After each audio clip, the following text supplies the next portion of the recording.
सदाशिवसमारम्भां शङ्कराचार्यमध्यमाम् अस्मदाचार्यपर्यन्तां वन्दे गुरुपरम्परां। हरिः ओं श्रीगुरुभ्यो नमः। हरिः ओं। ॐ सहनाववतु सहनौ भुनक्तु सह वीर्यं करवावहै तेजस्विनावधीतमस्तु मा विद्विषावहै। ఓం శాంతి శాంతి శాంతి. మనం బృహదారణ్యకోపనిషత్తు 17వ క్లాస్లో ఉన్నాం. అంతకుముందు క్లాస్లో 2వ అధ్యాయంలో 4వ బ్రాహ్మణంలో చాలా ముఖ్యమైన మంత్రం ఉపోద్ఘాతం చూస్తున్నాం. ఆ మంత్రం ఆత్మనస్తు కామాయ సర్వం ప్రియం భవతి.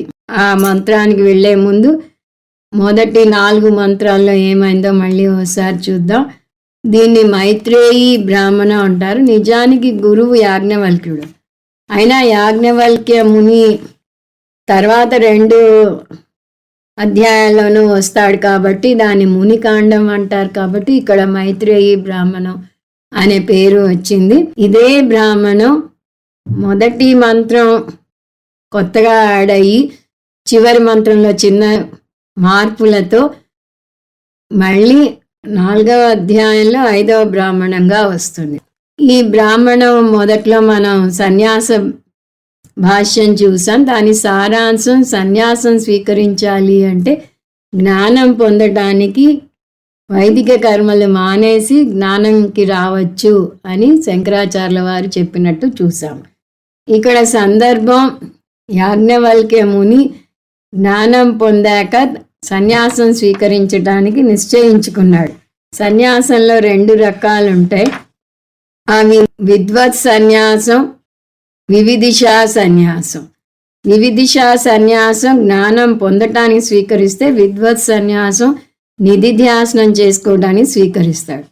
యాజ్ఞవల్క్యుడు నిధిధ్యాసనం చేసుకోవడానికి స్వీకరించదలుచుకుని ఆయనకి 2 భార్యలు, మైత్రేయి, కాత్యాయని. కాత్యాయని పెద్ద భార్య.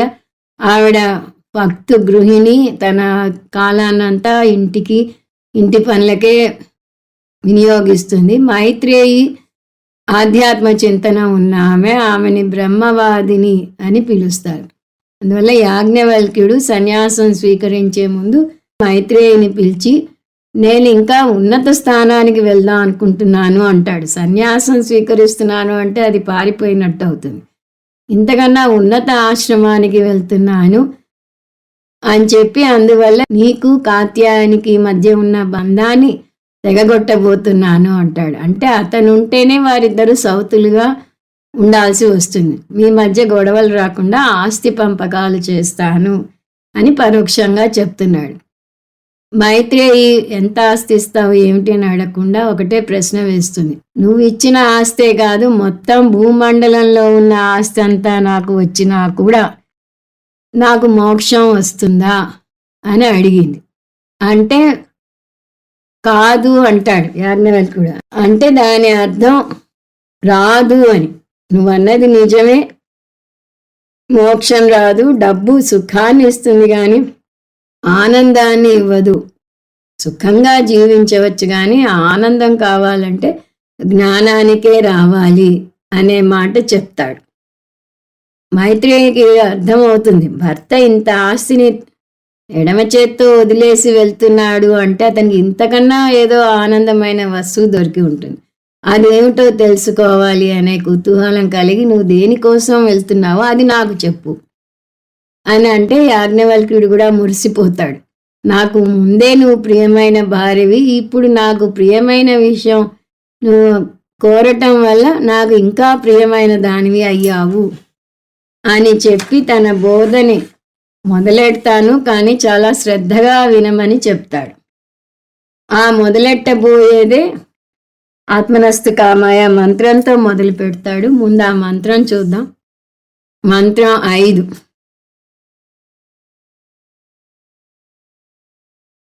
ఈ మంత్రానికి కొంత స్పేడ్ వర్క్ చేసుకుంటున్నాం మనం. ఇక్కడి నుంచి యాజ్ఞవల్కుని బోధ మొదలవుతుంది. సో మొదటి అంశం అతని బోధలో ఆత్మ ప్రియత్వం. ఆత్మే ఎందుకు ప్రియమైనది అనే దానికి ఒక గ్రాడ్యువల్ స్టెప్స్ బిల్డప్ చేసుకొస్తున్నాడు యాజ్ఞవల్క్యుడు. మనం దీన్ని 4 ప్రేమ సూత్రాలుగా అంతకుముందు చూసాం. ఇప్పుడు 3 కోణాల్లో చూద్దాం. ఈ ప్రేమ ఎలా ఉంటుంది అనేది. అన్నిటికన్నా అత్యంత గొప్ప ప్రేమ మనని మనం ప్రేమించుకోవడం. మనుషుల కన్నా, పిల్లల కన్నా, డబ్బు కన్నా మన మీద మనకు ప్రేమ ఎక్కువ. దీన్ని ఎందుకు అని ఆలోచిస్తే దానికి 3 కారణాలు చెప్పవచ్చు. ఒకటి, స్వతసిద్ధ ప్రేమ. మనను మనం ప్రేమించుకోవటం అనేది స్వతసిద్ధంగా ఏర్పడుతుంది. ఎవరు ప్రత్యేకించి చెప్పనవసరం లేదు, నిన్ను నువ్వు ప్రేమించుకో అని. మనంతట మనకే మన మీద ప్రేమ ఏర్పడుతుంది. పుడుతూనే నేను అనే భావన ఏర్పడుతుంది. మనం ఏ వయసులో ఉన్నా, ఏ పరిస్థితిలో ఉన్నా, ఎటువంటి అందం ఉన్నా కూడా మనని మనం ప్రేమించుకుంటాం. అది స్వతసిద్ధంగా వస్తుంది, అని ఎవరు మనకి నేర్పించిన అవసరం లేదు. రెండవది, సర్వజనీన సత్యం. ఇది యూనివర్సల్ ట్రూత్. తేనె తీయగా ఉంటుంది అనేది ఎంత సత్యమో, ఎవరిని వారే ప్రేమించుకుంటారు అనేది కూడా అంతే తిరుగులేని సత్యం. నన్ను నేనే ప్రేమించుకుంటాను ఎంత సత్యమో, మిమ్మల్ని మీరే ప్రేమించుకుంటారు అనేది కూడా అంతే సత్యం. మూడవది, నిరుపాధిక ప్రేమ. నన్ను నేను ప్రేమించుకునేది బేషరతుగా ఉంటుంది. అంటే ఎటువంటి కండిషన్స్ ఉండవు. ఇందాకే చెప్పాను, మనకి ఆరోగ్యం బాగున్నా బాగాలేకపోయినా, చావు బతుకుల్లో ఉన్నా, ఎట్లా ఉన్నా మన మీద మనకి ప్రేమ ఉంటుంది. అయ్యో నేను బాగాలేను అని మనని మనం తిట్టుకోం. సో మన మీద ఉండే ప్రేమ ఈ విధంగా ఉంటుంది. ఇప్పుడు ఎదుటి వారి మీద ప్రేమ ఎలా ఉంటుందంటే ఈ 3 లక్షణాలకి భిన్నంగా ఉంటుంది. It goes without saying. మొదటిది, మన విషయంలో స్వతసిద్ధ ప్రేమ అయితే, ఎదుటి వారి విషయంలో ఆగంతుక ప్రేమ. అది తెచ్చిపెట్టుకున్న ప్రేమ. పెళ్ళయ్యాక భర్త మీద ఆటోమేటిక్గా ప్రేమ వస్తుంది. పిల్లలు పుట్టాక వాళ్ళ మీద ప్రేమ వస్తుంది. అంత ముందు లేదు, బ్లడ్లో అది ముందు లేదు. నా వారు అనుకునేసరికి ఆ మమకారం వచ్చి ప్రేమ వస్తుంది. 2, గౌణ ప్రేమ. మన దాంట్లో మన మీద మనకి ప్రేమ యూనివర్సల్ ట్రూత్ అన్న. ఇప్పుడేమో ఇది పెంచుకున్న ప్రేమ కాబట్టి అందరికీ ఒక్కలాగా ఉండదు. ఒకరు కొంత ఎక్కువ ప్రేమిస్తారు, ఒకళ్ళు కొంత తక్కువ ప్రేమిస్తారు. మనకుండే ప్రేమ కూడా అందరి మీద సమానంగా ఉండదు. ఒకరిని ఎక్కువ ప్రేమిస్తాం, ఇంకొకరిని తక్కువ ప్రేమిస్తాం. ఎందువల్ల అంటే వారు మనకి రెసిప్రొకేట్ చేసేదాన్ని బట్టి. 4 పిల్లలు ఉంటే ఏ పిల్ల బాగా చూసుకుంటే ఆ పిల్ల మీద తల్లికి ఒక పిసరు ఎక్కువే ఉంటుంది. అందరూ సమానమే అంటుంది కానీ తెలియకుండానే ఒక పెచ్చు ఆ పిల్ల మీద ప్రేమ ఎక్కువ ఉంటుంది. 3, సోపాధిక ప్రేమ. ఈ ప్రేమ షరతులతో కూడింది. తండ్రి తన పిల్లవాడిని బాగా చూసుకుంటాడు, అపురూపంగా చూసుకుంటాడు, కానీ తనకి ఇష్టం లేని పెళ్లి చేసుకుంటానంటే ఒప్పుకోడు. అక్కడ తన మాటే నెగ్గాలి. తనకి ఇష్టం లేని పెళ్లి చేసుకుంటే నీకు నాకు ఇంకా సంబంధం లేదు, నేను చనిపోయినా కూడా నువ్వు రావద్దు అని ఒక కండిషన్ విధించేస్తాడు. పోనీ అమ్మాయి అబ్బాయి మధ్య ప్రేమ అన్నా సిన్సియర్గా ఉంటుందా అంటే అది ఉండదు. ఈ రోజుల్లో మరీ బిజినెస్ ప్రేమ అయిపోయింది. 4 ఏళ్ళు ప్రేమించుకున్నా అతని కెరియర్కి పెళ్ళి అడ్డం వస్తుంది అంటే ముందు కెరియర్నే చూసుకుంటాడు.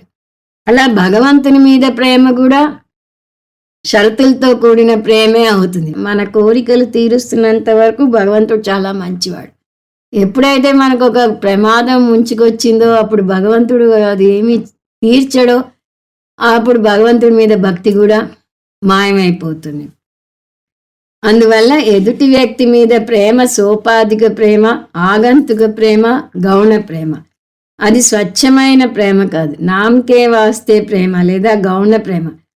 ఎందువల్ల అంటే అది ఎప్పుడైతే ఆగంతుకం అవుతుందో అది వచ్చిపోయేది అవుతుంది. వచ్చిపోయే ప్రేమ కోరిక తీరితే ఎక్కువ అవుతుంది, తీరకపోతే తక్కువ అవుతుంది. అందువల్ల అది స్వతసిద్ధమైన ప్రేమ కాదు, నిఖార్సైన ప్రేమ కాదు. ఈ విషయాన్ని విశ్లేషిస్తే ప్రేమ వెనుక కారణం అర్థమవుతుంది. దీని ఇంగ్లీష్లో లాజిక్ ఆఫ్ లవ్ అంటారు. ఇంతవరకు ముందు క్లాస్లో చూసాము. ఇప్పుడు ఈ లాజిక్ ఆఫ్ లవ్లో 2 చూస్తాం. ఒకటి ముఖ్య ప్రేమ. ముఖ్య ప్రేమ అంటే నిఖార్సైన స్వతసిద్ధమైన సహజమైన ప్రేమ. అది ఎవరి మీద ఉంటుంది? నా మీదే ఉంటుంది, ఇంకోళ్ళ మీద ఉండదు. ఎదుటి వారిని ఎందుకు ప్రేమిస్తాను? నా కోసం, నా ఆనందం కోసం. వారు నాకు ఆనందం ఇచ్చినంత వరకు వారి మీద ప్రేమ ఉంటుంది. ఎప్పుడైతే వారు నన్ను పట్టించుకోవడం మానేస్తారో వారిని నేను పట్టించుకోవడం మానేస్తాను. అంటే షరతులతో కూడిన ప్రేమ. ఇది వచ్చిపోయే ప్రేమ. 2 ఆనంద హేతు. ఎవరినైనా ఎందుకు ప్రేమిస్తాం? వాళ్ళు మనకి ఆనందం కలిగిస్తారు కాబట్టి ప్రేమిస్తాం. ఎప్పుడైతే వారి వల్ల మనకి ఆనందం కలగదు అని తెలిసిపోతుందో వారిని పట్టించుకోవడం మానేస్తాం. ఒక వస్తువైనా అంతే. ఎంతో మోజుపడి కారు కొనుక్కుంటాం, అది తెగ రిపేర్లకు వస్తూ ఉంటే ఏం చేస్తాం? ఆ కారుని అమ్మేస్తాం. అలాగే మనకి ఒక ఫోన్ మీద ఎంతో మోజుతో కొనుక్కుంటాం, ఆ ఫోన్ పనిచేయటం మానేస్తుంది, దాని ఎక్స్చేంజ్ ఆఫర్లో ఎక్స్చేంజ్ చేసేస్తాం. మనుషులతో కూడా అంతే.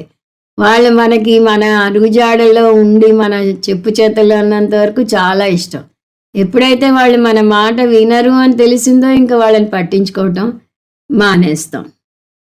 అందువల్ల స్వార్థంతో కూడిన ప్రేమ ఇది. ఆ ప్రేమ నిఖార్సైన ఆనందాన్ని ఇవ్వదు.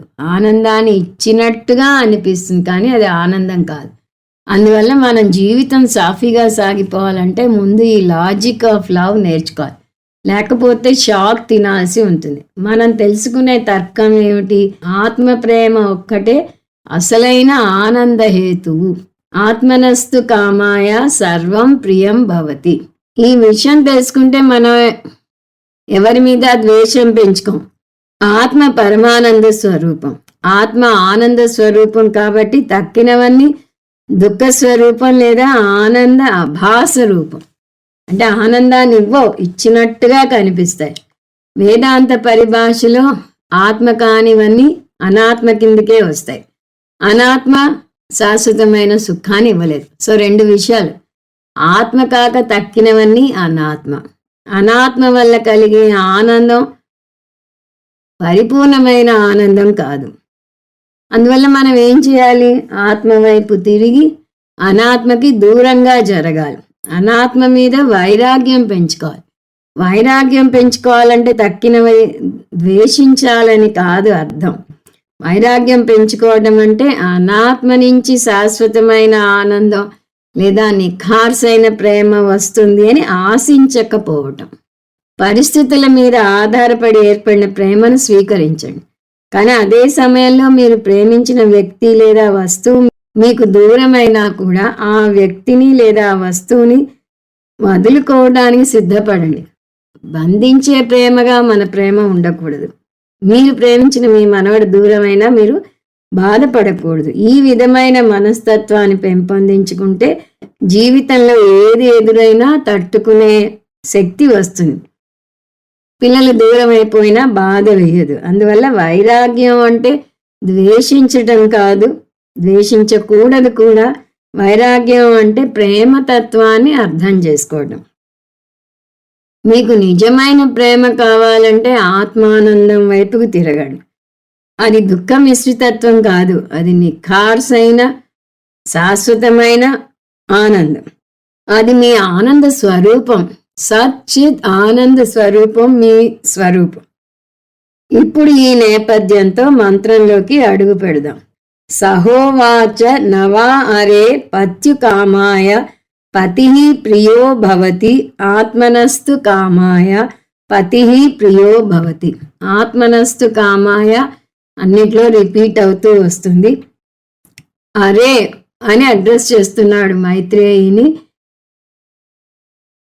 సహోవాచ యాజ్ఞవల్క్యుడు తన బోధను ఇందులో మొదలెడుతున్నాడు. అరే అంటూ సంబోధిస్తున్నాడు. ఓ మైత్రేయి, నిశ్చయంగా భర్తను భర్తగా ప్రేమించటం లేదు.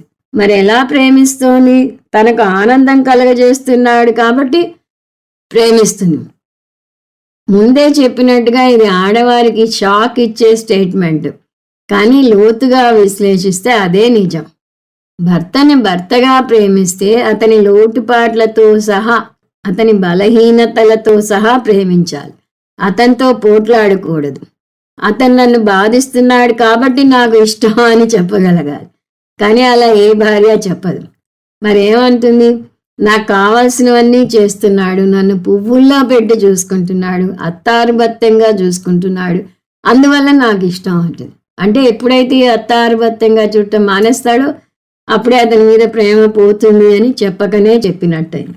పూజ్య Swamiji we love others for our pleased self అంటారు.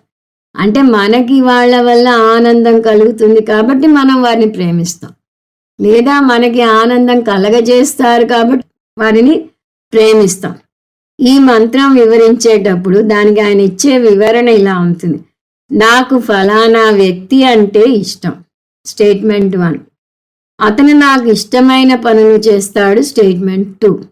అంటే ఏమిటి అర్థం? అతనుగా నాకు ఇష్టం లేదు, అతను నాకు ఆనందం కలగజేస్తాడు కాబట్టి నాకు ఇష్టం. ఎప్పుడైతే ఆనందం కలగజేయటం మానేస్తాడో అప్పుడే ప్రేమ కూడా తగ్గిపోతుంది. 40 ఏళ్ళు కాపురం చేశాక కూడా భార్యాభర్తలు కొంతమంది అప్పుడు కొత్తగా పోట్లాడుకునే వాళ్ళు ఉంటారు. ఎందువల్ల అంటే అన్నాళ్ళు భర్త భార్య మాట విన్నాడు, ఇప్పుడు సడన్గా వినడం మానేశాడు, ఇష్టాలు మారిపోయాయి. స్వామీజీ చెప్తూ ఉంటారు, అన్యోన్యమైన దాంపత్యం అంటూ ఉండనే ఉండదు. ఎందుకంటే మనుషులు మారుతూ ఉంటారు, ఇష్టాలు మారుతూ ఉంటాయి.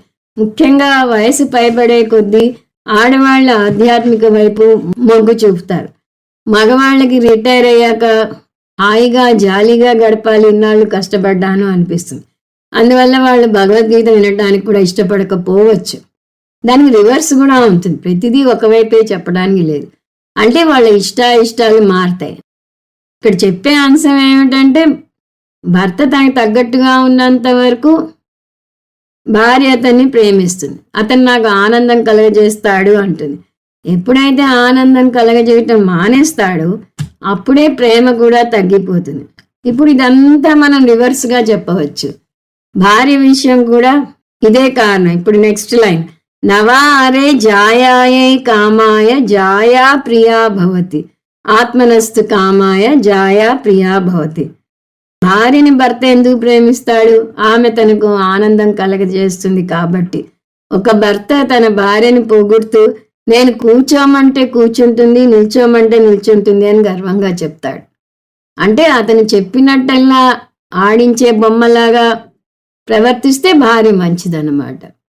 కొంతమందికి భార్య తను చెప్పినట్టు వింటోంది అని మురిసిపోతారే కానీ మనస్ఫూర్తిగా వింటోందా లేదా అనే విషయం గ్రహించరు. ఆమె అతని ఆనందం కోసం పాటుపడుతోంది కాబట్టి అతనికి ఆమె అంటే ఇష్టం. అంతదాకా ఎందుకు? యాజ్ఞవల్క్యుడే అలాగే మొదలెట్టాడు, నువ్వు నాకు ముందే ఇష్టం, ఇప్పుడు ఇది అడిగావు కాబట్టి ఇంకా ఇష్టం అన్నాడు. అంటే అతనికి ఇష్టమైన మాట అడిగింది కాబట్టి అతనికి మైత్రేయి అంటే ఇష్టం కలిగింది అని.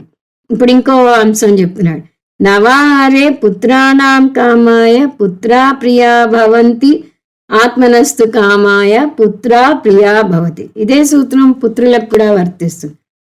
ఒక తల్లి తన కొడుకు ఇంటికి వచ్చేసరికి అంతవరకు హాల్లో కూర్చుని కోడలతో సరదాగా కబుర్లు చెప్తున్నది కాస్త లోపలికి వెళ్ళిపోతుంది. ఎందుకు అంటే కొడుకు అక్కడే హాల్లో కూర్చుండిపోయి కోడలతో మాట్లాడతాడా, లోపలికి తనని వెతుక్కుంటూ వస్తాడా, అది పరీక్షించడానికి అలా చేస్తుంది. ఒకరోజు కాదు, ప్రతిరోజు ఇదే వ్యవహారం. అది కోడలు గమనిస్తుంది, కొడుకు గమనించాడు అంత తొందరగా. అంటే భార్య కన్నా తననే ఎక్కువ ప్రేమించాలి, కానీ భార్య కన్నా తననే ప్రేమించాలి. భార్య వచ్చి తన స్థానాన్ని కొల్లగొట్టేసింది అనే భావన చాలామంది అత్తగారులలో ఉంటుంది. నిజానికి ఎవరి స్థానం వారిది, అది వాళ్ళు అర్థం చేసుకోరు. ఏదేమైనా కొడుకుని ఎందుకు ప్రేమిస్తుంది అంటే కొడుకు తనని ప్రేమిస్తాడు కాబట్టి, ఆ కొడుకు వల్ల ఆనందం వస్తుంది కాబట్టి. ఇది నమ్మటానికి ఆశ్చర్యంగా ఉన్న ఒక ఎక్స్పెరిమెంట్ చెప్తారు సైన్స్లో. ఒక గాజు సీసాలో ఒక కోతి పిల్లని వేస్తారు. తర్వాత అందులోకి నీళ్లు నింపుతూ వస్తారు. ఆ నీళ్లు పైకి వస్తూ ఉంటాయి. ఆ కోతి పిల్లని కోతి తన చేతిలో పట్టుకుంటుంది ముందు. తర్వాత నీళ్లు ఎక్కువ అవుతున్న కొద్దీ తన చెయ్యి పైకెత్తి ఆ నీటి అంచుకి పైన చెయ్యి పెడుతుంది. అయినా ఇంకా నీళ్లు వస్తూ ఉంటాయి. తను కూడా మునిగిపోయే పరిస్థితి వస్తుంది. అప్పుడు ఆ కోతి ఏం చేస్తుందో తెలుసా? ఆ పిల్లని కింద వేసి ఆ పిల్ల మీద ఎక్కి నిల్చుంటుంది. అంటే పిల్ల చచ్చిపోయినా తను సేవ్ అవుతుంది. ఇది సైకాలజీ. మనుషులకు గాని, జంతువులకు గాని ఇది సైకాలజీ. అంటే నువ్వా నేనా అంటే ఫస్ట్ నేనే అనే సందర్భమే వస్తుంది. ఏవో మనం సాక్రిఫైస్లు అవన్నీ చెప్తాం కానీ అసలు ఇది ప్రేమ సూత్రం అని శాస్త్రమే చెప్తోంది. నవారే విత్తస్య కామాయ విత్తం ప్రియం భవతి ఆత్మనస్తు కామాయ విత్తం ప్రియం భవతి. ఇలా ఒక్కొక్క అంశం తీసుకుని చెప్తున్నాడు. విత్తం అంటే డబ్బు. డబ్బు కూడా ఎప్పుడు మనకి ఇష్టం అది మనకి ఇష్టమైన పని చేస్తేనే. దీనికి ఒక ఉదాహరణ చెప్తారు స్వామీజీ. ఒక వ్యక్తి దగ్గర అంతులేని బ్లాక్ మనీ ఉందిట. ఒక రాత్రి దొంగలు పడి ఆ బ్లాక్ మనీ అంతా ఎత్తుకుపోయారు. బ్లాక్ మనీ అంటున్నాం కదా, అందువల్ల బ్లాక్ మనీ పోయింది అని కంప్లైంట్ చేయటం లేదు. సైలెంట్గా ఊరుకోవాల్సి వచ్చింది. ఎవరికి చెప్పకుండా తన బాధని తనలోనే దిగమింగుకుని కూర్చున్నాడు. హార్ట్ అటాక్ వచ్చినంత పని అయింది. కానీ పూర్తిగా దాని నుంచి కోలుకోకుండానే ఆ సమయంలోనే ఇన్కమ్ ట్యాక్స్ అధికారులు అతని ఇంటి మీదకి దండెత్తి వచ్చారు. ఇప్పుడు ఆ భయం పోయింది, గుండె నొప్పి పోయింది, ధైర్యంగా వారిని ఎదుర్కొన్నాడు. ఎక్కడ కావాలంటే అక్కడ ఎత్తుక్కో, నాకేం భయం లేదన్నాడు. ఎందువల్ల అక్కడ బ్లాక్ మనీ లేదు కదా. ఉంటే వాళ్ళు పట్టుకుంటారేమో, పరువు పోతుందేమో, అరెస్ట్ చేస్తారేమో, ఆ భయాలన్నీ వస్తాయి. సో ఏ నల్లధనం అయితే అంత ముందు అతన్ని మరణం అంచుల దాకా తీసుకువెళ్ళిందో అదే నల్లధనం ఇప్పుడు ఆనందంలో ఓలలాడించింది. చిరునవ్వులు చిందిస్తూ కూర్చున్నాడు. అంటే దీన్ని బట్టి చూస్తే ఆనందం డబ్బులో ఉందా, ఇతనిలో ఉందా? అంత ముందు దాకా ఆ డబ్బును పోగేసి ఆనందం పొందాడు. ఇప్పుడేమో ఆ డబ్బు పోయినా ఆనందంగా ఉన్నాడు. ఎందువలనంటే అతని మానాన్ని అది కాపాడింది కాబట్టి. ఈ ఆనందం ఎక్కడుంది? వస్తువులో లేదు, నిస్సందేహంగా అతనిలోనే ఉంది. తనను తృప్తిపరచటం కోసం ధనాన్ని ప్రేమించాడు, కానీ ధనాన్ని ధనంగా ప్రేమించలేదు. ఇదే శైలిలో ఈ మంత్రం కొనసాగుతుంది కాబట్టి మనం మిగతా వాక్యాలు చూడకుండా ఆ పట్టికలో ఇంకేమున్నాయో చూద్దాం. విత్తం తర్వాత వచ్చిన విషయాలు వరుసగా బ్రాహ్మణుడు, క్షత్రియుడు, లోకాలు, దేవతలు, ప్రాణులు. అంటే వీటిలో ఎవరిని ప్రేమించినా వారి కోసం ప్రేమించము, వారు మనకి ఆనందం ఇస్తారు కాబట్టి ప్రేమిస్తాం. సమ్ అండ్ సబ్స్టెన్స్ అది. అన్నీ చెప్పాక ఏమంటున్నాడు? నవారే సర్వస్య కామాయ సర్వం ప్రియం భవతి ఆత్మనస్తు కామాయ సర్వం ప్రియం భవతి. ఇంత పెద్ద లిస్ట్ చెప్పి అలసిపోయి చివరికి యాజ్ఞవల్కుడు ఏమంటున్నాడంటే, ఇది దేనికన్నా నువ్వు వర్తించు. నేను చెప్పిన వాటికి కాకుండా ఇంక దేనికన్నా నీ ఇష్టం వచ్చిన వాడికి చెప్పుకో. ఇదే సూత్రం వర్తిస్తుంది. ఏమిటది? ఆత్మనస్తు కామాయ సర్వం ప్రియం భవతి. ఇది అక్షర లక్షల విలువ చేసే వాక్యం అని చూసాం. నా ఆనందం కోసమే నాకు అన్నీ ప్రియమైన అవుతాయి. ఏదైతే నాకు ఆనందం ఇస్తుందో అది నాకు ప్రియం ఇస్తుంది. సో ఇది సూత్రం. ఇది ఎవరు ఏ పని చేసినా అందులో వారికి ఆనందం కలుగుతుంది కాబట్టి చేస్తారు. ఆఖరికి భగవంతుడు కూడా అదే కోవలోకి చెందుతాడు. భగవంతుడు నాకు కోరికలు తీరిస్తేనే ఆయనని నేను కొలుస్తాను. ఇంతవరకు మొదటి అంశం అది ఏమిటి? ఆత్మ ప్రియత్వం. ఇప్పుడు రెండవ అంశంలోకి అడుగు పెట్టబోతున్నాం. అది ఆనంద హేతుత్వం. స్వచ్ఛమైన ప్రేమ ఒక్క ఆత్మ మీదే, అంటే నా మీదే సాధ్యమవుతుందని చూసాం కదా. భగవంతుని మీద స్వచ్ఛమైన ప్రేమ ఏర్పడాలంటే భగవంతుడు నేను ఒక్కటే అనే భావన రావాలి, అంటే ఐక్యం రావాలి. ఇప్పుడు ప్రార్థిస్తున్నది అనాత్మ రూప భగవంతుని. సగుణ బ్రహ్మ కూడా అనాత్మలోకే వస్తాడని కేనోపనిషత్తులో చూస్తాం. నువ్వు ఉపాసించే దేవుడు బ్రహ్మ కాదు, ఉపాసన చేసే నువ్వే బ్రహ్మ. కాబట్టి సగుణ రూపంలో భగవంతుణ్ణి ప్రార్థిస్తే ఏమవుతుంది? అది ద్వైత రూప భక్తి అవుతుంది. ద్వైతంలో భగవంతుడు ఆబ్జెక్ట్గా కనిపిస్తాడు. సబ్జెక్ట్ అంటే ఏమిటి? నేనెవరు ప్రశ్న అడిగితే ఒక సింపుల్ రూల్ చెప్తుంది శాస్త్రం. నీకు ఆబ్జెక్ట్గా కనిపించేదేది నువ్వు కాదు. భగవంతుడు నీకు ఆబ్జెక్ట్గా తెలుస్తున్నాడంటే అది నువ్వు కాదు. కాబట్టి భగవంతుడిని కూడా ఆబ్జెక్ట్గా కొలుస్తున్నావు, ద్వైత భావంలో కొలుస్తున్నావు అంటే అది స్వచ్ఛమైన ప్రేమ కాదు. దీన్ని బట్టి అనాత్మ అసలు ఆనందాన్ని ఇవ్వలేదు. ఇదే సారాంశాన్ని పంచదశలో విద్యారణ్యుల వారు కూడా టూకీగా చెప్తారు. తక్కిన వారి మీద ప్రేమ స్వార్థంతో కూడుకున్నదని, తన మీద ప్రేమే గొప్పదని చూపిస్తారు ఆయన. ఎందువలనంటే ఆత్మ ఆనంద స్వరూపం, శాశ్వతం. అహమేవ సుఖం, నేనే సుఖం, నేనే ఆనంద స్వరూపం. ఆత్మ పరమానంద రూపం, అంటే పరిపూర్ణం. ఈ విధంగా వైరాగ్యం సూచించబడింది. సో అనాత్మ దుఃఖ రూపం, ఆత్మ సుఖరూపం. అందువల్ల ఏం చేయాలి? అనాత్మ నుంచి ఆత్మ వైపుకు తిరగాలి. వైరాగ్యం అంటే అనాత్మ నుంచి వెనక్కి తిరగటం. ముముక్షుత్వం అంటే ఆత్మ వైపు తిరగటం. ఇది 2 దశల్లో చేయాలి. మొదటి దశ ఆనంద ప్రాప్తి ఈజ్ ఈక్వల్ టు ఆత్మ ప్రాప్తి అని తెలుసుకోవాలి. అంటే పరమానందం కావాలి అంటే ఆత్మను తెలుసుకోవాలి. మరి రెండవ దశ ఏమిటి? ఆత్మ ప్రాప్తి ఈజ్ ఈక్వల్ టు జ్ఞాన ప్రాప్తి అని తెలుసుకోవాలి. అంటే ఆత్మను తెలుసుకోవాలంటే ఆత్మ గురించిన జ్ఞానం పొందాలి. ఆత్మ గురించిన జ్ఞానం ఎలా పొందాలి? అది ఇక్కడ యాజ్ఞవల్క్యుడే చెప్తున్నాడు. ఆత్మావా అరే ద్రష్టవ్య, శ్రోతవ్యో మంతవ్యో నిధిధ్యాసితవ్య. ఆత్మావా అరే, అరే అంటే మైత్రేయిని అరే అని అడ్రస్ చేస్తున్నాడని చూస్తున్నాం. ద్రష్టవ్య అంటే అపరోక్షతయా ద్రష్టవ్య. పరోక్షం అంటే నాకు భిన్నంగా ఉన్నది, అపరోక్షం అంటే నాకు భిన్నంగా లేదు. ఆత్మ నాకు భిన్నంగా లేదు అని తెలుసుకోవటం అపరోక్ష జ్ఞానం. అపరోక్ష ఆత్మను తెలుసుకుంటేనే అపరోక్ష ఆత్మను పొందటం. ఇక్కడ తెలుసుకుంటేనే పొందటం అంటే దానికి కర్మ చేయనవసరం లేదు. ఇది కూడా మనం చాలాసార్లు చూసాం. అనాత్మ విషయంలో అలా కాదు, తెలుసుకుంటే పొందినట్టు కాదు. ఉదాహరణకి స్వర్గం గురించి జ్ఞానం పొందారు. స్వర్గం గురించిన జ్ఞానం పొందితే స్వర్గానికి వెళ్ళిపోతారా? దానికి సంబంధించిన కర్మ చేయాలి. ఆత్మ విషయంలో జ్ఞానం పొందితేనే చాలా మోక్షం పొందుతాం.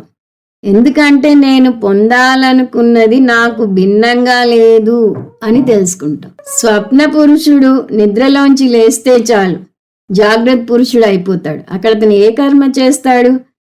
అతను నిద్రలో పులి వెంటాడుతున్నట్టు కలగంటాడు. అక్కడ పులిని పారద్రోలాలంటే ఏం చేస్తాడు? నిద్ర నుంచి లేస్తే చాలు ఆ పులి మాయమైపోతుంది. దానికోసం అతను ఏ కర్మ చేయనవసరం లేదు. అలాగే ఆత్మ గురించిన అపరోక్ష జ్ఞానం పొందితే చాలు, ఏ కర్మ చేయనవసరం లేదు. ఆత్మ గురించి తెలుసుకోవాలంటే ఆత్మ గురించిన శ్రవణ మనన నిధిధ్యాసనలు చేయాలి. మనం ప్రతి ఉపనిషత్తులోనూ ఈ వాక్యం నేర్చుకుంటాం. కర్మ వల్ల మోక్షం రాదు, ఉపాసన వల్ల రాదు, జ్ఞానం వల్లనే వస్తుంది. జ్ఞానం పొందాలంటే శ్రవణ మనన నిధిధ్యాసనలు చేయాలి అని నేర్చుకుంటాం. దానికి ఆరిజిన్ ఇక్కడ ఈ బృహదారణ్యకోపనిషత్తులో ఉంది. యాజ్ఞవల్క్యుడు స్పష్టంగా శ్రోతవ్యో మంతవ్యో నిధిధ్యాసితవ్య అన్నాడు. శ్రోతవ్య అంటే శ్రవణం చేయి, మంతవ్య మననం చేయి, నిధిధ్యాసితవ్య నిధిధ్యాసనం చేయి అని చెప్తున్నాడు. వాటి గురించిన విశ్లేషణ కూడా కొంచెం చూద్దాము. శ్రవణం అంటే కేవలం విని వదిలేయటం కాదు. ఉపక్రమాది షడ్లింగై వేదాంతానాం తాత్పర్య నిశ్చయ. వేదాంతం యొక్క తాత్పర్యాన్ని ఒక క్రమ పద్ధతిలో విశ్లేషిస్తూ చెప్పిన సమర్థవంతమైన గురువు దగ్గర కొన్ని సంవత్సరాలు నేర్చుకోవటం శ్రవణం. దీని ఇంకా సింపుల్గా స్వామీజీ అన్ని ఉపనిషత్తుల్లోనూ చెప్తారు, మనం కూడా చూసాము. శ్రవణం అంటే ఒక క్రమ పద్ధతిలో క్రమం తప్పకుండా కొన్ని సంవత్సరాల పాటు సమర్థవంతమైన గురువు వద్ద వేదాంత శాస్త్రాన్ని అధ్యయనం చేయాలి. ఇందులో ప్రతి పదము ముఖ్యమే. ఒక క్రమ పద్ధతిలో నేర్చుకోవాలి. ముందు అద్వైత వేదాంత పరిచయం నేర్చుకోవాలి, తర్వాత ముండకోపనిషత్ నేర్చుకోవాలి, తర్వాత కేనోపనిషత్ నేర్చుకోవాలి. క్రమం తప్పకుండా వారానికి ఒక క్లాసు, వారానికి 2 క్లాసులు వీలుని బట్టి నేర్చుకోవాలి. అలా ఒక రోజుతో అయ్యేది కాదు, కొన్ని సంవత్సరాలు నేర్చుకోవాలి. అది కూడా ఎవరి దగ్గర పెడితే వారి దగ్గర నేర్చుకోకూడదు, సమర్థవంతమైన గురువు దగ్గర నేర్చుకోవాలి. అంటే శ్రోత్రియ బ్రహ్మనిష్ట అయిన గురువు దగ్గర నేర్చుకోవాలి. శ్రోత్రియ అంటే శృతి విన్నవాడై ఉండాలి, బ్రహ్మనిష్టలో నిలబడిన వాడై ఉండాలి. మన పరమార్థానంద స్వామీజీ లాంటి గురువు ఆ వర్ణనకి సరిగ్గా సరిపోతారు. సో ఇక్కడ ఇచ్చిన నిర్వచనం ఉపక్రమాది షడ్లింగై. ఒక గ్రంథం తాత్పర్యం ఏమిటి అంటే షడ్లింగ విచారణ అని చేస్తారు. ఉపక్రమ, ఉపసంహారం ఇంకా తక్కినవన్నీ దేని గురించి చెప్తాయో అది దాని సారం అని చెప్పి దానికి ఉదాహరణగా తత్వమసి శ్వేతకేతు అధ్యాయం తీసుకుంటాయి. అంటే చాందోగ్యోపనిషత్తులో 6వ అధ్యాయం తత్వమసి శ్వేతకేతు అని 9 సార్లు ఆ అధ్యాయంలో చెప్తాడు గురువు. అన్నిసార్లు చెప్పాడు అంటే అదే దాని సారం అని అర్థం. అలా ఈ ఉపక్రమ ఉపసంహారం ముఖ్యమైన అంశం. ఎలా మొదలైందో అలా పూర్తి అవ్వాలి. సదేవ సౌమ్య ఇదమగ్రే ఆసీత్ అని మొదలైంది. చివర ఆ సత్తు నువ్వే అని చెప్పడంతో ఎండ్ అయింది. సో ఇలా షడ్లింగాలు తగ్గట్టుగా తాత్పర్యం గురువు చెప్తాడు. ఆ తాత్పర్యాన్ని శ్రద్ధగా విని నేర్చుకోవాలి. ఇది శ్రవణం. ఇక్కడ ముఖ్యమైన అంశాన్ని గమనించాలి. శ్రోతవ్య అని ఉపనిషత్తు, కానీ దేని గురించి చెప్తోంది? ఆత్మ గురించి. ఈ పదాన్ని మంతవ్య నిధిధ్యాసితవ్య కూడా కలుపుకోవాలి. అంటే ఆత్మ శ్రోతవ్య, ఆత్మ మంతవ్య, ఆత్మ నిధిధ్యాసితవ్య అని అర్థం చేసుకోవాలి. ఇప్పుడు ఆత్మ గురించి శ్రవణం చేయాలి, మననం చేయాలి, నిధిధ్యాసనం చేయాలి అంటే దానికి ఒక ప్రమాణం కావాలి. మైక్రోస్కోప్లో మైక్రోబ్స్ని చూస్తాం, టెలిస్కోప్లో నక్షత్రాలను చూస్తాం. అలా ఆత్మనోస్కోప్ ఏదైనా ఉందా అని అడుగుతారు స్వామీజీ. ఆత్మని చూపించే స్కోప్ ఉంది. అదేమిటి? శాస్త్రం.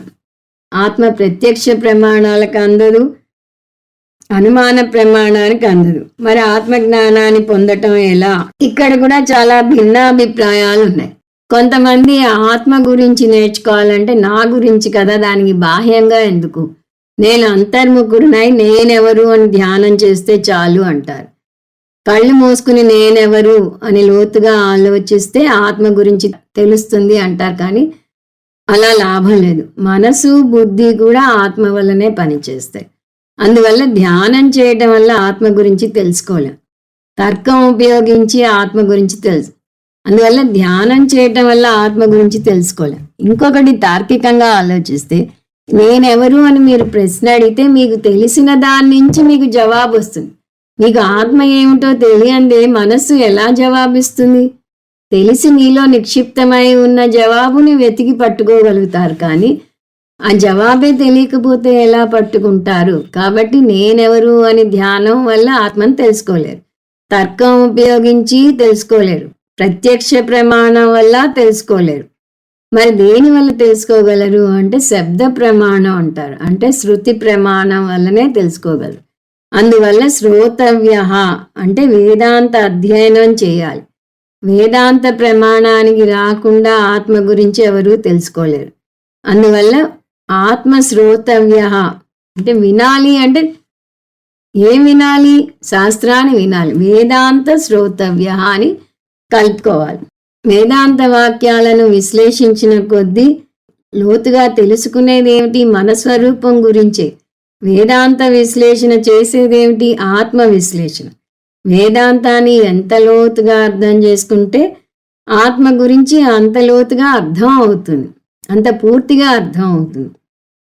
వేదాంత విచారణ బాహ్యంగా చేస్తున్నాము అంటారు కొంతమంది.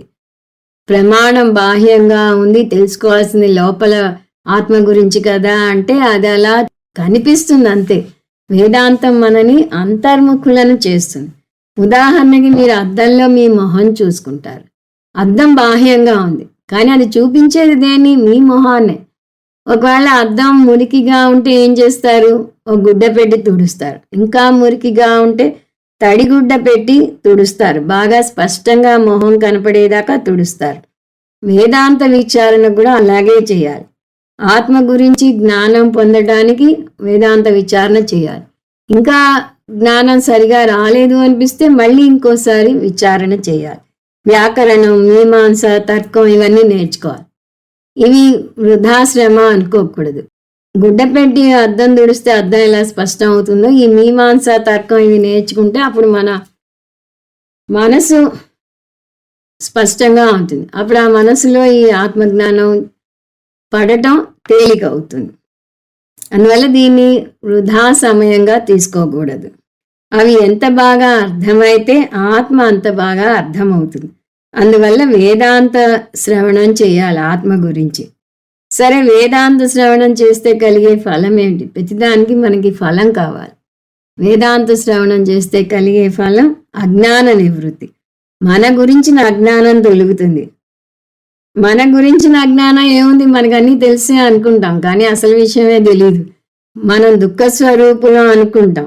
అందువల్ల ఆనందం బయట నుంచి వస్తుంది అనుకుని ఒక బెగ్గింగ్ బౌల్తో నాకు కాస్త ఆనందం ఇయ్యని అందరినీ అడుగుతాం. కానీ నిజానికి మనమే ఆనంద స్వరూపులం. వాళ్ళు ఇచ్చినా ఇవ్వకపోయినా మనం ఆనంద స్వరూపులం అనేది మనకి తెలియటం లేదు. అది ఎలా తెలుస్తుంది? వేదాంత శ్రవణం చేసి ఆత్మజ్ఞానం పొందితేనే తెలుస్తుంది. సో బాహ్య వస్తువుల్లో ఆనందం ఉంది అనే ఆలోచనలు మనం ఎంతగా కూరుకుపోతామంటే అదే నిజం అనుకుంటాం. అసలు అది నిజమా కాదా అనే సందేహమే రాదు. ఎప్పుడు ఆ భ్రమలో కూరుకుపోవటం వల్ల మనం చేసే ప్రతి చిన్న పని నుంచి ప్రతి పెద్ద పని దాకా మనం ఆనందం పొందటం కోసమే చేస్తాం. ఒక ప్రతి పని కూడా, ప్రతి స్పందన కూడా, చేసే ప్రణాళిక కూడా అన్నీ వారికి ఉన్న అపోహ వల్ల చేస్తున్నారు. ఏమిటా అపోహ? అహం దుఃఖ రూప అస్మి.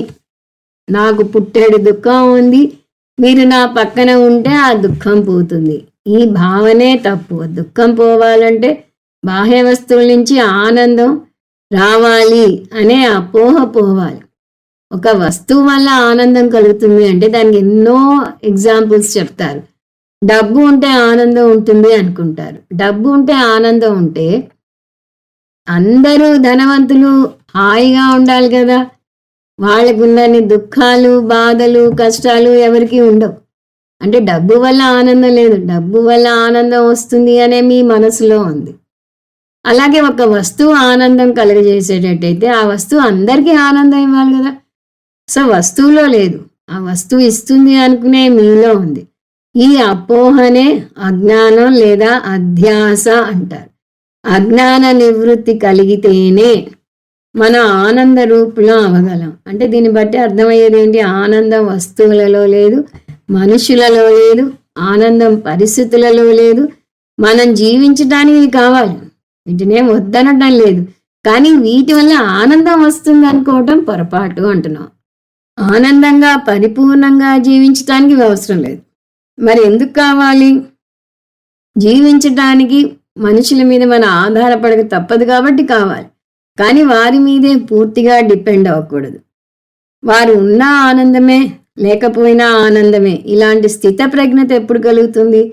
అజ్ఞాన నివృత్తి కలిగినప్పుడు కలుగుతుంది. దీని పరమానంద ప్రాప్తి అంటారు. ఇది శ్రవణ సాధన. శ్రవణం అంటే అజ్ఞాన నివృత్తి. ఇప్పుడు మననంలోకి వెళ్దాం. మననం సంశయ నివృత్తి చేస్తుంది. శ్రవణంలో నేర్చుకున్న దాన్ని నిస్సంశయ జ్ఞానంగా మలుచుకోవాలి. అంత జ్ఞానం పొంది దానిలో సందేహం ఉంటే ఆ పొందిన జ్ఞానానికి సందేహానికి పొత్తు కుదరదు. జ్ఞానం పొందినా ఒకటే, పొందకపోయినా ఒకటే.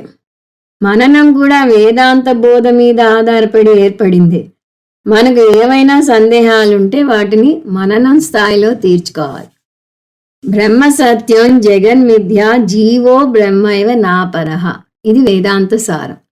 ఒక శిష్యుడు వెళ్ళి పూజ స్వామీజీతో అన్నాడని పూజ స్వామీజీ జోక్ చేస్తూ ఉంటారు. స్వామీజీ, నాకు వేదాంతం చాలా బాగా అర్థమైంది, ఈ 3 వాక్యాలు తప్ప అని. ఈ 3 వాక్యాలు అర్థం కాలేదు అంటే వేదాంతం అర్థం కాలేదనే అర్థం. కానీ దీన్ని చాలా తేలిగ్గా స్వీకరించలేం. బ్రహ్మ సత్యం అంటే పోనీ కొంతవరకు స్వీకరిస్తాం. కానీ వచ్చిన చిక్కల్లా జగన్మిథ్యా దగ్గరే. కనపడే జగత్తు నిజం కాదు, మిథ్య అనే జ్ఞానం పొందగానే ఇదేమిటి ఈ వింత అని కనుబొమ్మలు ఆశ్చర్యంగా పైకెత్తుతాం. బుద్ధి అసలే ఊరుకోదు. బుద్ధికి దాన్ని సాటిస్ఫై చేస్తేనే యాక్సెప్ట్ చేస్తుంది. అనేక సందేహాలను కలగజేస్తుంది. ఆ సందేహాలను తీర్చాలి. జగత్తు ఎలా మిథ్య అవుతుంది? జగత్తు కంటికి కనిపిస్తోంది, తర్కానికి అందుతుంది. జగత్తులో అనేక వ్యవహారాలు నడుపుతున్నాం. ఈ జీవితాన్ని ప్రభావితం చేస్తుంది. ఆనందం కావాలంటే అనేక ఆనంద సాధనలు ఉన్నాయి, వాటిని వెతుక్కోమంటుంది. అటువంటి జగత్తు అసలు లేనే లేదు అని ఎలా కొట్టివేస్తాం? అసాధ్యం అంటారు. ఈ ప్రశ్న ద్వైతవాదులనే కాదు, అద్వైతానికి వచ్చిన వారిని కూడా కుదిపివేస్తుంది. అన్నం తింటే ఆకలి పోతున్నది, అటువంటి అన్నం లేదు అని ఎలా చెప్పగలరు? మందు వేసుకుంటే అనారోగ్యం పోతోంది, మందు లేదని ఎలా చెప్పగలరు? అనారోగ్యం నయం చేసిన వైద్యుడు అక్షరాల నా కళ్ళ ముందు నిల్చుని ఉంటే అతను లేడని ఎలా చెప్పగలరు? జగత్తు మిథ్య అనగానే ఇలా గజిబిజిగా అనేక సందేహాలు కలుగుతాయి. ఇక్కడ మనం సందేహాలను తీర్చబోవటం లేదు, అవి ముందు ముందు అవే తీరుతాయి. సరే పోనీ ఎలాగోలా జగత్తు మిథ్య అనేది ఒప్పుకున్నా మూడో వాక్యం అసలు స్వీకరించలేం. ఏమిటది? జీవో బ్రహ్మైవ నా పరహ. జీవుడు బ్రహ్మ తప్ప వేరే ఏమీ కాదు. నేనేమిటి, బ్రహ్మేమిటి? బ్లాస్ఫమీ లాగా అనిపిస్తుంది అది. నేను ఆనంద స్వరూపుడను, నేను బ్రహ్మను, నేను నిత్యుడను, నేను శాశ్వతుడను, నేను సర్వవ్యాపకుడను. ఈ వాక్యాలను ఎలా జీర్ణించుకోగలను? నా అనుభవం దానికి భిన్నంగా ఉంది. అనుభవం ఏమో నేను జీవిని, నేను దుఃఖ స్వరూపుణ్ణి, నేను అనిత్యుణ్ణి, అశాశ్వతుణ్ణి, పరిచ్ఛిన్నుణ్ణి అంటుంది. నేను బ్రహ్మను అని కాగితం మీద రాసుకుని మురిసిపోవటం వరకు బాగానే ఉంటుంది. కానీ నిజ జీవితంలో ఏదైనా కష్టం వస్తే నేను బ్రహ్మను అని విరవీగలేను. ఆ బ్రహ్మకు మొరపెట్టుకోవడంలో నాకు ఆనందం కలుగుతుంది. నేను బ్రహ్మను అనే వాక్యం సత్యం. సత్యం అంటే అన్ని వేళలా ఉంటుంది. కానీ వేదాంతం నేర్చుకున్న ఆ గంట సేపు ఉండి తర్వాత నేను జీవిని అనే ఆలోచనకి జారిపోతున్నాను. కానీ ఈ విషయాన్ని తార్కికంగా ఆలోచించే బుద్ధి దీన్ని అంత తేలిగ్గా స్వీకరించటం లేదు. బుద్ధిపరంగా నాకు ఎన్నో సంశయాలు కలుగుతాయి అని అనిపిస్తుంది. కానీ మననం స్థాయిలో మనం ఈ సందేహాలను నివృత్తి చేసుకోవాలి. సంశయ నివృత్తి కలిగితేనే అహం బ్రహ్మ అస్మి వాక్యాన్ని సత్యంగా అన్ని వేళలా స్వీకరించగలుగుతాం. ఆ జ్ఞానంలో నిలబడాలి అంటే దానికి మననం తోడ్పడుతుంది. అహం బ్రహ్మ అస్మి అని క్లాసులోనే కాకుండా అనారోగ్యం కలిగినప్పుడు కూడా చెప్పగలగాలి. అంతేకాదు అంత్యకాలం సమీపించి ప్రపంచం నుంచి నిష్క్రమించాల్సి వచ్చినప్పుడు కూడా అనగలగాలి. ఇది మననం యొక్క ప్రయోజనం. సో మననం అంటే బుద్ధిలో కలిగే సంశయాలను తొలగించటం. మననం అంటే సంశయ నివృత్తి. ఇప్పుడు నిధిధ్యాసనం చూద్దాం. నిధిధ్యాసనం అంటే విపరీత భావన నివృత్తి. నిస్సంశయే అర్థే మనస స్థాపనం. మననం స్థాయిలో నిశ్చయ జ్ఞానం కలుగుతుంది. ఆ నిశ్చయ జ్ఞానంలో నిలబడటాన్ని నిధిధ్యాసనం అంటారు. ఒకవేళ నిస్సంశయ జ్ఞానం కలగకపోతే నిధిధ్యాసనం చేయలేం, మళ్ళీ మననానికి వెళ్ళాలి. అలా నిస్సంశయ జ్ఞానం కలిగాక ఆ జ్ఞాన నిష్టలో నిలబడగలగాలి. అంటే ఆ వేదాంత వాక్యాల మీద కొంతసేపు సమయాన్ని వెచ్చించాలి, వాటి గురించి ఆలోచించాలి. నిధిధ్యాసనంలో తర్కం ఉపయోగించాం. నిధిధ్యాసనంలో కొత్తగా ఏమీ నేర్చుకోము, సంశయాలు తొలగించుకోము. అది ముందు అర్థం చేసుకోవాలి. నిధిధ్యాసనం కూడా ధ్యానం లాంటిదే, కానీ దీనికి దానికి చాలా తేడాలు ఉన్నాయి. ఉపాసన జ్ఞానం పొందే ముందు చేసేది, నిధిధ్యాసనం జ్ఞానం పొందాక చేసేది. ఉపాసనలో ఆలోచనల్ని పారద్రోలటానికి ప్రయత్నిస్తాం, నిధిధ్యాసనలో ఆలోచనలని ప్రయత్నపూర్వకంగా తెచ్చుకుంటాం. ఆత్మ గురించి నేర్చుకున్న వాక్యాలను తెచ్చుకోవాలి. నేను బ్రహ్మని, నేను అకర్త భోక్తని, నేను సర్వవ్యాపకమైన బ్రహ్మని, ఇలా కొన్ని వాక్యాలు గుర్తు తెచ్చుకుని వాటి మీద ధ్యానం చేయాలి. అందువల్ల నిధిధ్యాసనలో మోక్షాన్ని ఆశించము, కొత్త అనుభవాన్ని ఆశించాం, కొత్త జ్ఞానాన్ని ఆశించాం. అంటే నిధిధ్యాసనం ఎందుకు చేయకూడదు అంటే మోక్షం ఆశించి చేయకూడదు, ఏదో ఆత్మ సాక్షాత్కారం కలుగుతుంది అని అనుకుని చేయకూడదు, కొత్తగా నేనెవరు అనే ప్రశ్నకు జవాబు వస్తుంది అనుకుని చేయకూడదు, సందేహ నివృత్తి చెందటానికి చేయకూడదు, తర్కం ఉపయోగించకూడదు. మరి ఎందుకు చేయాలి? ఎందుకు చేయాలి అంటే వేదాంత బోధ ద్వారా విపరీత భావనలను తొలగించుకోవాలి. విపరీత భావనలు అంటే మన జ్ఞానం పొందాక కూడా మనసు వెంటనే మారిపోదు. మనసులో సహజమైన రాగద్వేషాలు ఉంటాయి. షడ్వికారాలైన కామ క్రోధ లోభ మోహ మద మాత్సర్యాలు ఉంటాయి. సంసారం నిర్వచనం అనేక రకాలుగా చూస్తాం. ఒక నిర్వచనం అహంకార మమకారాలు, మీ మైండ్ సిండ్రోమ్ అంటారు. నేను నావారు, అహంకారం అంటే నేను, నావారు అంటే మమకారం. వారి మీద నేను పెట్టుకున్న ఆశలు ఎల్లప్పుడూ నెరవేరవు, అందువల్ల నాకు బాధ కలుగుతుంది. ఈ రెండు బుద్ధిలో అహం బ్రహ్మాస్మి జ్ఞానం కలిగినా కూడా పోవు. మనసులో రాగద్వేషాలు పోవు, మనసు ప్రశాంతంగా ఉండదు. స్వామీజీ అంటారు, క్లాసులో అహం బ్రహ్మాస్మి జ్ఞానం పొంది బయటికి రాగానే చెప్పులు వేసుకుంటూ ఉండగానే రాగద్వేషాలు రెండు చెప్పుల్లోకి దూరుతాయి. అలా రాగద్వేషాలు పోకపోతే నేర్చుకున్న జ్ఞానం వంట పట్టదు. మనసు ప్రశాంతంగా లేకపోతే నేను ఆనంద స్వరూపుణ్ణి అని ఎలా చెప్పగలం? నిజానికి శాస్త్రం ఏమంటుందంటే, నువ్వు ఇప్పుడు బోరున ఏడుస్తున్నా కూడా నువ్వు ఆనంద స్వరూపుడివే అంటుంది. కానీ మనం బోరున ఏడుస్తూ నేను ఆనంద స్వరూపుణ్ణి అని చెప్పమన్నా చెప్పలేం. ఆనంద స్వరూపుణ్ణి అని చెప్పగలగాలి అంటే మనసు ప్రశాంతంగా ఉండాలి. మనసు ప్రశాంతంగా ఉండాలి అంటే మనసులో ఎన్ని సంవత్సరాలుగానో కూరుకుపోయిన ఈ అహంకార మమకారాలను పూర్తిగా పారద్రోలలేకపోయినా దాన్ని సబ్సైడ్ చేయాలి, అణగదొక్కాలి. నిధిధ్యాసనం ఇలా అణగదొక్కటానికి తోడ్పడుతుంది. మనకి ఈ రాగద్వేషాలలో ఏ భావన వస్తే దాని కౌంటర్ భావనతో నిధిధ్యాసంలో పారద్రోలాలి అని స్వామీజీ ఓ సందర్భంలో చెప్తారు. ఉదాహరణకి మీకు ఎవరి మీదో ద్వేషం వచ్చిందనుకోండి, దానికి భిన్నంగా ఒక ప్రేమ భావనని గుర్తు తెచ్చుకోవాలి. వారి మీదే ప్రేమ భావన. ఒకప్పుడు వారిని చాలా ప్రేమించుంటారు, ఇవాళ ఏదో అన్నారని ద్వేషం వచ్చింది. వారి మీదే ప్రేమ భావాన్ని గుర్తు తెచ్చుకోవాలి. అలా ఒక చెడు భావనని మంచి భావనతో పారద్రోలాలి. నేను కర్తను, నేను భోక్తను అనే భావన వస్తే నేను అకర్త భోక్త అనే భావంతో పారద్రోలాలి. నాకు దుఃఖం కలుగుతోంది అంటే నేను ఆనంద స్వరూపుణ్ణి అనే భావనతో దాన్ని పారద్రోలాలి. ఆ విధంగా నిధిధ్యాసన మనసులో కలిగే భావోద్రేకాలని పారద్రోలి జ్ఞానాన్ని నిలబెడుతుంది. ఇది ఏదో ఒక సమయంలో పావుగంట ఒక చోట కూర్చుని చేసేది కాదు. ఇది నిరంతరం నా మానసిక ఉద్రేకాలను గమనిస్తూ అహంకార మమకారాలను తొలగించుకునేందుకు చేసే ప్రయత్నం. రోజులో ఎన్నిసార్లు నాకు కోపం వస్తోంది, ఎవరినైనా ఎన్నిసార్లు బాధ పెట్టాను, ఎంత తొందరగా ఆ కోపం పోతోంది అనేది పరీక్షించుకోవాలంటారు. దాన్ని FIR టెస్ట్ అంటారు స్వామీజీ. పరీక్షించుకుని వాటిని తగ్గించుకుంటూ రావాలి. సో నిధిధ్యాసనం అంటే విపరీత భావన నివృత్తి.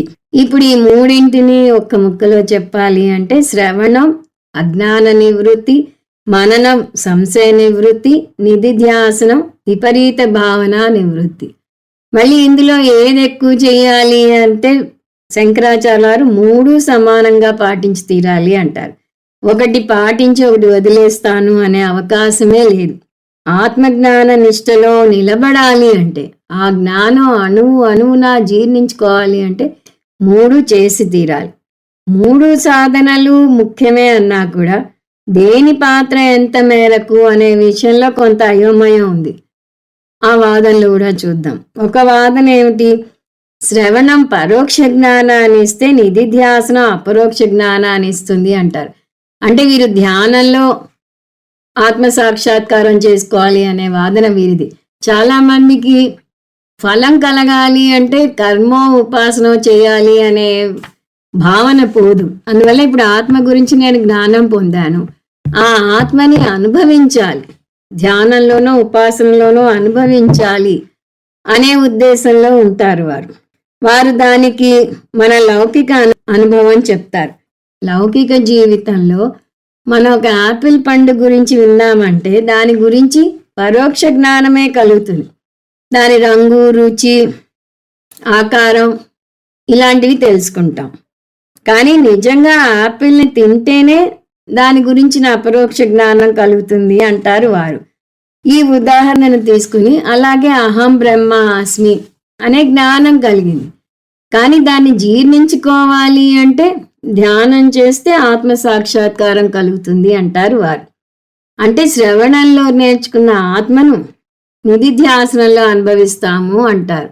అది కరెక్ట్ కాదు. అద్వైత సిద్ధాంతి జవాబు దాన్ని ఖండిస్తుంది. శ్రవణం అపరోక్ష జ్ఞానాన్ని ఇస్తుంది. శ్రవణంలోనే నేనెవరు అనే ప్రశ్నకి జవాబు వచ్చేస్తుంది. నేను సాక్షి చైతన్యాన్ని. సో పరోక్షం అంటే బాహ్య వస్తువు గురించి, అపరోక్షం అంటే నా గురించి. శ్రవణం మాత్రమే అపరోక్ష జ్ఞానాన్ని ఇస్తుంది. దీన్ని శబ్ద అపరోక్ష జ్ఞానం అంటారు. ఒకవేళ శ్రవణంలో అపరోక్ష జ్ఞానం కలగకపోతే మనన నిధిధ్యాసనంలో కలగదు. శ్రవణమే అజ్ఞాన నివృత్తి చేస్తుంది. అక్కడే అజ్ఞాన నివృత్తి కాకపోతే తక్కిన దర్శనాలకి వెళ్ళలేరు అసలు. మనం కూడా ఈ విషయాన్ని మన అనుభవం నుంచే చెప్పగలం అంటున్నారు శంకరాచార్యుల వారు. దానికి 2 ఉదాహరణలు చెప్తున్నారు. ఒకటి, సోయం దేవదత్త దశమస్తావమసి. ముందు సోయం దేవదత్త ఏమిటో చూద్దాం. దేవదత్త అనే వ్యక్తి కోసం ఇంకొకరు వెతుకుతున్నారు. సంస్కృతంలో దేవదత్త పేరు చాలా కామన్ గా ఇస్తుంటారు. మనం ఎలా సుబ్బారావు లేదా సత్యనారాయణ పేర్లు కామన్ గా వాడతాము, అలా సంస్కృతంలో దేవదత్తుడు అనే పేరు వస్తూ ఉంటుంది. సో ఆ దేవదత్తుడు తన చిన్నప్పటి ఫ్రెండ్ అతని కోసం వెతుకుతున్నాడు ఇంకొక వ్యక్తి. ఇప్పుడు ఆ దేవదత్త పూర్తిగా మారిపోయాయి. జుట్టు తెల్లబడిపోయింది, శరీరం ముడతలు పడిపోయింది. అందువల్ల ఎదురుకుండా అతను ఉన్నా కూడా ఇతను గుర్తుపట్టలేకపోతాడు. అప్పుడు 3వ వ్యక్తి, అప్పుడు ఇప్పుడు గురించి తెలిసిన వ్యక్తి వచ్చి, ఇదిగో నువ్వు వెతుకుతున్న దేవదత్తుడు ఇతనే అని చెప్తాడు. సోయం దేవదత్త. ఇప్పుడు చెప్పండి, ఆ మాట విన్నాక అతనికి కలిగేది పరోక్ష జ్ఞానమా అపరోక్ష జ్ఞానమా? ఖచ్చితంగా అపరోక్ష జ్ఞానమే. ఇంకొకటి దశమస్తాపమసి. ఇది మనందరికీ తెలిసిన కదే. పరమానంద శిష్యులు 10 మంది నీటిలో నడిచి వచ్చి అవతలి ఒడ్డుకి వస్తారు. అందరూ ఉన్నారా, ఎవరైనా మునిగిపోయారా అని వారికి అనుమానం వచ్చి వారి నాయకుడు అందరినీ లెక్క పెడుతూ ఉంటాడు. కానీ అతనికి 9 మందే వస్తారు. 10వ వ్యక్తి ఎన్నిసార్లు లెక్క పెట్టినా, వారి స్థానాలను మార్చి నిలబెట్టినా రాడు. అప్పుడు అతను కంగారు పడి ఏడ్చి గొడవ చేస్తుంటే ఒక దారైపోయే దానయ్య వచ్చి, ఆ 10వ వ్యక్తివి నువ్వే తత్వమసి అని చెప్తాడు. ఇది అపరోక్ష జ్ఞానమా పరోక్ష జ్ఞానమా? అపరోక్ష జ్ఞానమే. అతను ఆల్రెడీ ఉన్నాడు, కానీ ఉన్నాడు అనే జ్ఞానం లేదు. అజ్ఞానాన్ని ఈ వ్యక్తి పారద్రోలాడు. సో పదాలు 2 రకాలు ఉన్నాయి. అవి పరిచయ పదాలు, వర్ణనాత్మక పదాలు. పరిచయ పదాలు అపరోక్ష జ్ఞానాన్ని ఇస్తాయి. వర్ణనాత్మక పదాలు దూరంగా ఉన్న పదాన్ని వర్ణిస్తాయి. అందువల్ల అవి పరోక్ష జ్ఞానాన్ని ఇస్తాయి. పరిచయ పదాలు తెలిసిన విషయాన్ని పరిచయం చేస్తాయి. దేవదత్తుడు ముందే తెలుసు, అతనే ఇతను అని పరిచయం చేసింది. వేదాంతంలో పరిచయ వాక్యాలు ఉంటాయి. అవి నా ఆత్మని నాకు పరిచయం చేస్తాయి. నాకు ఆత్మ అనుభవం అవుతోంది, కానీ అదే ఆత్మ అని తెలియటం లేదు. కాబట్టి అదే ఆత్మ అనే విషయం పరిచయం చేస్తాయి వేదాంత వాక్యాలు. అందువల్ల శ్రవణం ద్వారా అపరోక్ష జ్ఞానం కలుగుతుంది, కానీ పరోక్ష జ్ఞానం కాదు. మనన నిధిధ్యాసనలు ప్రతిబంధాలను నివృత్తి చేస్తాయి. ఇక్కడితో శ్రవణ మనన నిధిధ్యాసనల మీద విశ్లేషణ అయిపోయింది. తర్వాత తవ్యకారం విశ్లేషణ వస్తుంది, అది వచ్చే క్లాస్లో చూద్దాం. ఓం తత్సత్. సర్వం శ్రీకృష్ణార్పణమస్తు. ఓం పూర్ణమద పూర్ణమిదం పూర్ణాత్ పూర్ణముదచ్యతే పూర్ణస్య పూర్ణమాదాయ పూర్ణమేవావశిష్యతే.